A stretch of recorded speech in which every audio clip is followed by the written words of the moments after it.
ನನ್ನ ಕೈಲಿ ನಂಬೋಕೆ ಆಗ್ತಾ ಇಲ್ಲ. ನಿನ್ನೆ ಅಷ್ಟೇ ನಾನು ಅವ್ರ ಹತ್ರ ಫೋನಲ್ಲಿ ಮಾತಾಡಿದ್ದೀನಿ. ಆಗ ಅವ್ರು ಚೆನ್ನಾಗೇ ಇದ್ರು.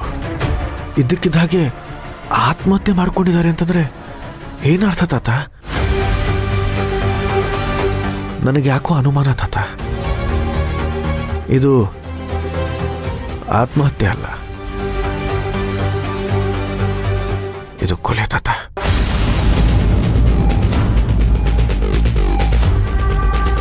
ಇದು ಕೊಲೆ. ಖಂಡಿತ ಇಲ್ಲ ಯಜಮಾನ್ರೆ. ಪೊಲೀಸರು ಜಾಕ್ ಬಂದಿದ್ರು, ಅವ್ರಿಗೂ ಸೂಸೈಡ್ ಲೆಟರ್ ಸಿಕ್ಕಿದೆ. ಅದರಲ್ಲಿ ನನ್ನ ದೇವ್ರಿಗೆ ನಾನು ದ್ರೋಹ ಮಾಡೋಕ್ಕೆ ಇಷ್ಟ ಇಲ್ಲ. ಅದಕ್ಕೆ ನನಗೆ ನಾನೇ ಶಿಕ್ಷೆ ಕೊಟ್ಕೋತಾ ಇದ್ದೀನಿ. ನನ್ನ ಸಾವಿಗೆ ಯಾರೂ ಕಾರಣರಲ್ಲ, ನನ್ನ ಪಾಪನೇ ನನ್ನ ಸಾವಿಗೆ ಕಾರಣ. ಸತ್ಯಮೂರ್ತಿಗಳೇ, ದಯವಿಟ್ಟು ನನ್ನನ್ನು ಕ್ಷಮಿಸಿ ಅಂತ ದಪ್ಪ ಅಕ್ಷರಗಳಲ್ಲಿ ಬರೆದು ನೇಣ ಹಾಕೊಂಬಿಟ್ಟಿದ್ದಾರೆ ಯಜಮಾನ್ರೆ.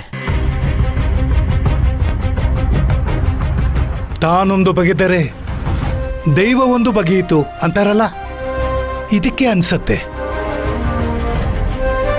ಪಾಪ ನಮ್ಮ ಪೂಜಾರ ಪರಿಸ್ಥಿತಿ ಏನಾಗಿತ್ತೋ ಏನೋ.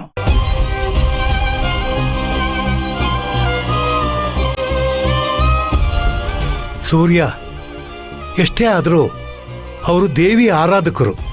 ನಮ್ಮ ಮನೆ ದೇವರಿಗೆ ಸಾಕಷ್ಟು ಸೇವೆ ಸಲ್ಲಿಸಿದ್ದಾರೆ.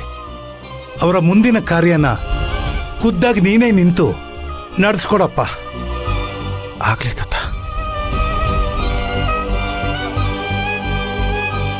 ಗೋಪಾಲ, ನಡಿ.